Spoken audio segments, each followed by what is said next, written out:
Hello student, I hope you doing well. So आज की video में मैं आपको एक ऐसा टॉपिक बताऊंगा ऑपरेटिंग सिस्टम का जहां पर हम बात कर रहे होते हैं मल्टीपल यूज़र्स और मल्टीपल टास्क की। तो इस वीडियो के अंदर मैं आपको ये चीज़ बताऊंगा कि जो हमारे पास यहाँ पर सीपीयू शेड्यूलिंग है, the concept of CPU scheduling, तो वो किस तरीके से वर्क करता है और ऑपरेटिंग सिस्टम अपने इस सीपीयू शेड्यूलिंग जैसे कॉन्सेप्ट को किस तरीके से वो कैरी करेगा। सो चलिए स्टार्ट करते हैं इस वीडियो से। तो यहाँ पर सबसे पहले हम बात करेंगे सीपीयू शेड्यूलिंग का जो कॉन्सेप्ट है वो क्या करता है। तो उस कॉन्सेप्ट को समझने के लिए हमारे पास यहाँ पर सेकेंडरी मेमोरी है, और सेकेंडरी मेमोरी के लिए हम क्या कर रहे हैं, सेकेंडरी मेमोरी के लिए हम यहाँ पर एक तरह का एक हमारे पास स्टोरेज है, that is called permanent storage, जिसको हम बात करते हैं secondary memory. It means the hard drive and other things, या CD, it can be your pen drive. Pen drive को हम एज ए सेकेंडरी मेमोरी ना लेके हम बात कर रहे हैं यहाँ पर हार्ड ड्राइव की। तो आपके पास हार्ड ड्राइव में कोई डेटा है, उसको जैसे ही हम मेन मेमोरी में लेके जाते हैं, इट मीन्स हम उस पर वर्क करना चाह रहे हैं। तो यहाँ पर हमारे पास क्या है, main memory. Main memory it means RAM, random access memory. तो जब हमारा डेटा हार्ड ड्राइव से मेन मेमोरी में जा रहा है, रैम में जा रहा है, तो उसको हम बोलेंगे लॉन्ग टर्म शेड्यूलिंग। क्योंकि लॉन्ग टर्म शेड्यूलिंग के अंदर हम बार बार हमें डेटा चाहिए होगा, तो हम उसको जब भी किसी भी डेटा पर वर्क करेंगे तो हम क्या करते हैं, उस डेटा को हार्ड ड्राइव टू हम उसको मेन मेमोरी में लेके जाते हैं, तो वो कहलाता है लॉन्ग टर्म शेड्यूलिंग। अब लॉन्ग टर्म शेड्यूलिंग के बाद अब जब हम बात कर रहे हैं शॉर्ट टर्म शेड्यूलिंग की, तो पहले मैं आपको ये बता देता हूँ कि जब भी हम सीपीयू शेड्यूलिंग की बात कर रहे होते हैं या हम सीपीयू शेड्यूलिंग को समझेंगे, तो शेड्यूलिंग 3 टाइप से डन होती है। पहला वो आता है आपका शॉर्ट टर्म शेड्यूलिंग, दूसरा होता है आपका mid term scheduling, and third one is long term scheduling. तो जैसा कि भी आपने देखा कि लॉन्ग टर्म शेड्यूलिंग जो है आपका, वो कहाँ पे एग्जिस्ट करेगा, वो एग्जिस्ट करेगा आपका मेन मेमोरी और सेकेंडरी मेमोरी के बीच में, that is called long term. जब हम बात करते हैं शॉर्ट टर्म शेड्यूलिंग की, तो short term scheduling it means we are talking about the main memory and CPU, यानी कि जो हमारे पास नंबर ऑफ प्रोसेस हैं, इट मीन्स जो P1, P2, P3, P4, these are the process. तो प्रोसेस को प्रायोरिटी सेट कौन करेगा, प्रायोरिटी सेट करेगा हमारा सीपीयू।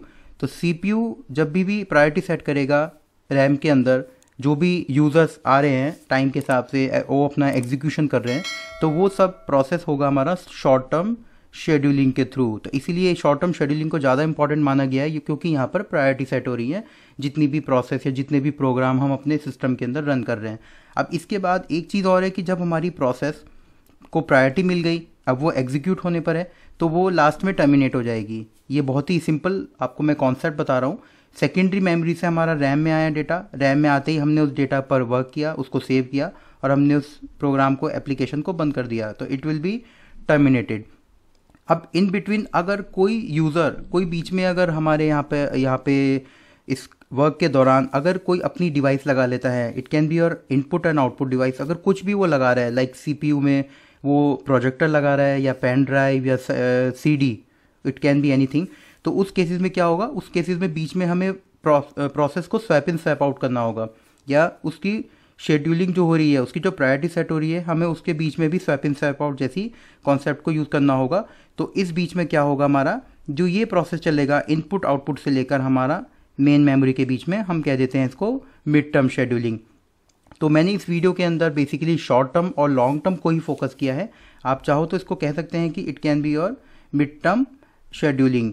तो मिड टर्म शेड्यूलिंग के साथ जब ये चीज़ कॉन्सेप्ट आता है, तो वहाँ पर हम स्वैप इन स्वैप आउट जैसे कॉन्सेप्ट को स्टडी करते हैं।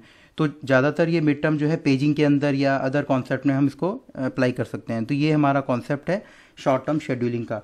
बट सीपीयू शेड्यूलिंग के साथ एक चीज़ और है कि अगर हम सीपीयू शेड्यूलिंग की डेफिनेशन की बात करें, तो CPU scheduling is just a process that allow one process to use the CPU while the execution of another process is on hold. It means that is your waiting state. तो CPU scheduling एक तरह का process है वहाँ पर, जहाँ पर हम एक प्रोसेस को अलाउ कर रहे हैं ताकि वो अपना रिसोर्सेज को शेयर कर सके, और अगर रिसोर्सेज अवेलेबल नहीं है उस टाइम पर, तो उस टाइम पर उसको वेट करना पड़ेगा। तो एक तरह से ये जनरली हम कह सकते हैं कि CPU becomes idle. CPU idle हो जाएगा जब वो प्रोसेस रेडी क्यू में होगी। तो ये एक हमारे पास ये भी एक अलग टॉपिक बन जाता है कि रेडी क्यू, जॉब क्यू, ये सब क्या होती हैं, या फिर डिवाइस क्यू। तो ये भी हम इनको सीपीयू शेड्यूलिंग के अंदर पढ़ सकते हैं। तो अभी आपको ये डायग्राम समझ में आ गया होगा, आई होप। अब हम आगे बढ़ते हैं। अब यहाँ पर हम बात कर रहे हैं, ये जो है हमारा शेड्यूलिंग। अब यहाँ पर जो इंपॉर्टेंट टॉपिक है हमारा वो है शॉर्ट टर्म शेड्यूलिंग। तो जब शॉर्ट टर्म शेड्यूलिंग की बात होती है, तो it can be your switching context, switching to user mode, and the jumping to the proper location in user program to restart the program from where it left the last time। तो ये हमारे पास जो dispatcher है, तो यहाँ पर short term scheduling आपको पता लग गया है कि किस तरीके से हम प्रायोरिटी सेट करते हैं, किस तरीके से हम प्रोसेस को कैसे आगे कंटिन्यू कराते हैं। तो ये हमारा शॉर्ट टर्म शेड्यूलिंग है। जब हम बात करेंगे यहाँ पर डिस्पैचर की, तो डिस्पैचर के लिए हम कह सकते हैं कॉन्टेक्स्ट स्विचिंग।